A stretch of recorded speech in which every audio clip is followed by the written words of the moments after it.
From the All Indiana Podcast Network, this is the News 8 Daily 8. Now, the latest news. Kylie Conway has the latest news. The top headlines. News you can use. Please stand by. Sponsored by LCS Heating and Cooling. Now, here's Wish TV's Kylie Conway. Hi, this is Kylie Conway, and this is the News 8 Daily 8 for Monday, July 26th. Another hot day will stay dry with slightly lower humidity levels. Highs top out near 90.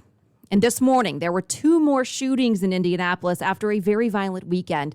The latest shooting happened around 3:30 this morning on the south side on McFarland Court near Stop 11. Someone shot a man to death. Police have a person of interest in custody. Earlier this morning, there was a shooting that wounded one person on the west side in an apartment complex near 38th and 465. No word yet who fired the shots or why. Over the weekend, at least 3 people were killed and 11 more wounded in shootings and a stabbing. IMPD says 5 of the shootings and the stabbing were Saturday. Sunday saw several more scenes. At least one person is under arrest this morning. Carnell Williams, 26 years old, is accused in a shooting on East Georgia Street just after 3:30 Sunday morning. He faces charges of criminal recklessness and carrying a handgun without a license. And it is back to school for students at Perry Township today. It's the first district in Marion County to return since the county health department released its newest COVID-19 guidance for schools.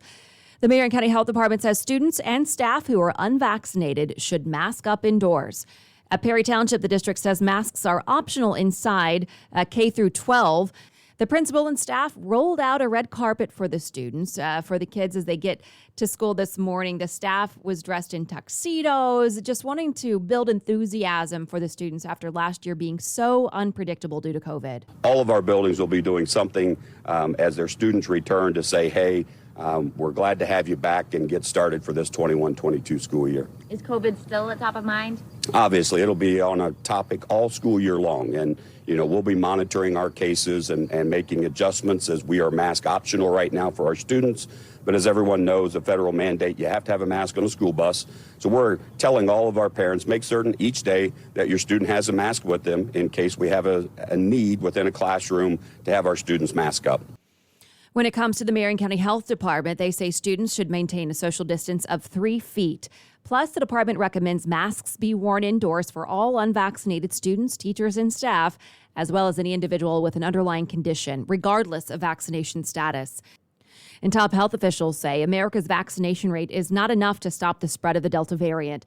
Nationwide, the CDC says fewer than 58% of those eligible are vaccinated. The COVID-19 Scenario Modeling Hub projects as many as 4,000 people a day could die if rates do not improve.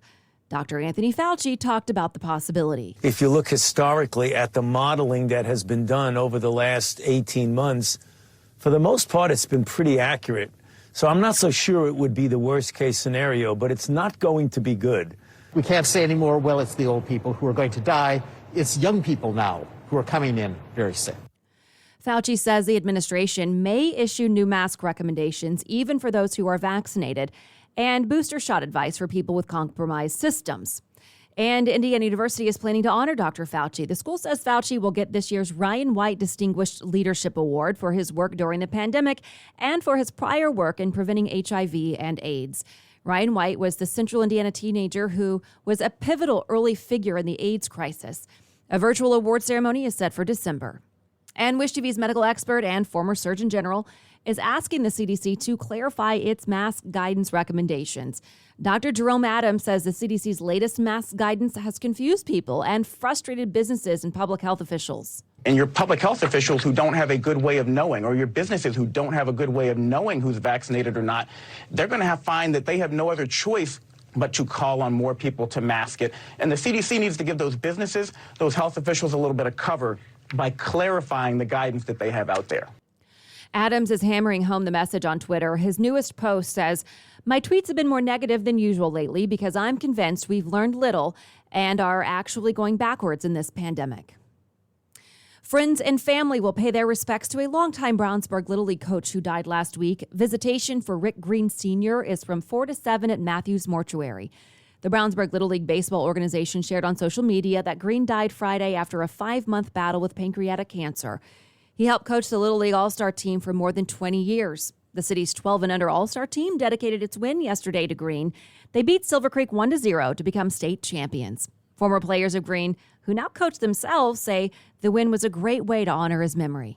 We dedicated the rest of our performance to him, and it was awesome.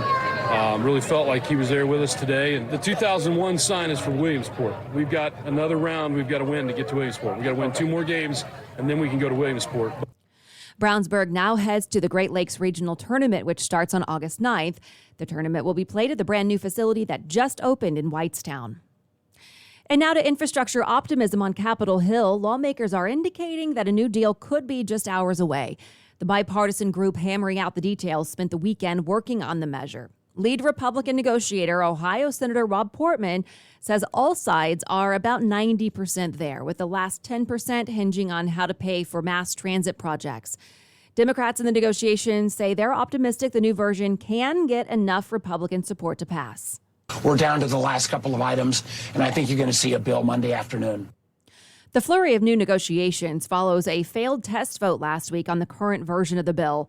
At least 60 senators would have to support the bill for it to pass. The House committee investigating the Capitol riots now has 2 Republicans. Illinois Representative Adam Kinzinger has accepted a spot, joining Wyoming's Liz Cheney as the only Republicans on the panel. In a statement on social media, Kinzinger said he humbly accepted the request from House Speaker Nancy Pelosi, writing, "While this is not the position I expected to be in or sought out, when duty calls, I will always answer." The decision comes after a heated back and forth over the makeup of the panel. House Minority Leader Kevin McCarthy nominated 5 Republicans, then Pelosi rejected 2 of them, including Indiana's Jim Banks. Then McCarthy pulled the others out in protests. The committee is set to hold its first meeting tomorrow, the hearing from police officers who clashed with rioters January 6th. California's largest blaze has merged with another fire, leaving destruction behind. The situation is growing more dire. The flames have reached remote areas that firefighters cannot reach. It's called the Dixie Fire. It's already burned at least 12 houses. The flames tore through the tiny community of Indian Falls after dark Saturday. In Michigan, families are cleaning up after a tornado touched down. The National Weather Service has confirmed a twister hit a suburb of Detroit Saturday. Winds clocked in at 105 miles per hour and knocked down trees, tore up power lines, damaged buildings. No deaths or significant injuries were reported. This morning, Team USA is second in the medal count, but first in gold medals in the Tokyo Olympics. USA holds 14 total medals, 7 gold, 3 silver, and 4 bronze. They're only behind China, who has 15 total medals entering today's events. One of USA's gold medals came in the pool last night. IU swimmers Zach Apple and Blake Peroni helped the team get first place in the 4x100-meter freestyle. Apple swam the last leg to clinch the win. Lily King, who's also from IU, will be headed to the women's 100-meter breaststroke final. She qualified after she placed second in the semifinal. A Notre Dame grad made history at the Olympics. Lee Kiefer won America's 3rd ever gold in fencing. She's just the 2nd U.S. fencer to ever earn a gold in the event. On the softball field, Team USA won in a thriller in the semifinals. They beat Japan with a walk-off home run to win it. Stewart, deep fly ball. Back it goes and gone! USA softball will now play for gold tomorrow against Japan again. It hasn't been all great for Team USA. The women's gymnastics team finished in second behind the Russians in team qualifications. It was the first time in more than a decade the team didn't finish in first. And on the basketball court, the Americans lost their first game in pool play against France. It was the men's basketball team's first loss since 2004, snapping a 25-game Olympic winning streak. Now to business headlines. A poll finds more than a third of Americans are considering quitting their jobs. The Yahoo Finance Harris Poll survey says 4 in 5 of the potential quitters want to make the move in the next 6 months, while the same percentage said they've been considering the move for the past year. The top reasons why workers want to quit are better opportunities, higher salary, and better work-life balance. This week's big drop in mortgage rates could trigger a new refinance frenzy. Rates are once again very close to their all-time lows from earlier this year because COVID-19's raging Delta variant has investors worried about the economic recovery. The average rate on a 30-year fixed-rate mortgage sank this week in Freddie Mac's weekly survey to 2.78%, slightly above January's record low of 2.65%. The owner of a grocery store chain says food prices could spike by 14% by October. John Katzmatadis, which owns Gristeed's chain, says grocery stores are raising their prices in response, and so are some restaurants. The price of beef rose 4.5% in June compared to May, eggs 3.1%, and pork by 3.1%. This is according to data from the Bureau of Labor Statistics. Spyware has infected some iPhones. Amnesty International links sophisticated iPhone spyware to Israeli surveillance firm NSO Group. The attacks exposed journalists and politicians who risk having their location and their personal information monitored and possibly used against them. All right, now to some sports. The Indianapolis Indians helped a teenager mark a milestone in his recovery from a health crisis connected to COVID-19. Riley Hospital says Richard Barnes has been dealing with multi-system inflammatory syndrome after a case of coronavirus. The syndrome can affect the heart, lungs, kidneys, brain, skin, and other organs. Riley says Barnes ended up in the emergency room 6 months ago. He's now back to doing things he enjoys, like playing sports. And this weekend, the Indians invited him to throw out the first pitch. I actually do it in my free time as well because, it just kind of gives me a new hobby and something to do. Each candle comes with a testimony that one of the ladies have written about their life and the way that they've been restored through change in their recovery through Jesus Christ. So it's a great gift to give to others and a great testimony as well. He says it was surreal to be chosen for the first pitch because he says he has dreamed of playing professional baseball. And Victory Field gets its sensory certification. The ballpark announced the milestone as part of a partnership with Culture City and Daymar Services. It's in hopes of being more accommodating to people with sensory issues. They include a sensory bag with headphones and fidget toys, quiet area signs, and a sensory wall. And today is the last day off for the Colts. Training camp starts this week in Westfield. Players report tomorrow. Our Colts insider Zach Kiefer joined Sports Locker Sunday. He explained what life would be like for those players who have not gotten the COVID-19 vaccine. It's going to be extremely difficult if you're an unvaccinated player to make it to the end of the season. And it's a very big risk that you're taking and the team is taking. And you got to think, if you're Chris Ballard, if this comes down to one player versus one player for that last roster spot, and one of them's vaccinated and one of them's not, right, that's a very real factor in your mind, because are you going to risk an outbreak that starts with an unvaccinated player? As of the most recent update, the Colts vaccination rate is well behind many of the other teams in the league.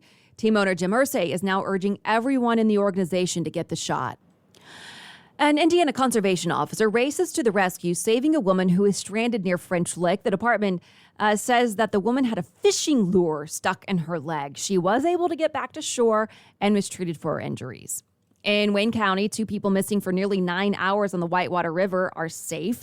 Yesterday morning, the Butler County Sheriff's Office in Ohio helped officers from multiple Indiana agencies find 2 people who'd been stuck on the river since 11 Saturday night. Authorities say the 2 were tubing on the Whitewater River Saturday when one of their tubes ripped. Nobody was hurt. A group cycling across Indiana to honor fallen police officers raised more than $72,000. According to the group Cops Cycling for Survivors, participants cycled 912 miles on this year's tour. The group also met with more than 260 survivors during the ride. As we've reported, the money raised will go to the families of law enforcement officers who've died on duty. This was the group's 20th year riding. And we're helping stock shelves at Teachers' Treasures and need your help. Wish TV is hosting the 7th annual Great Paper Push.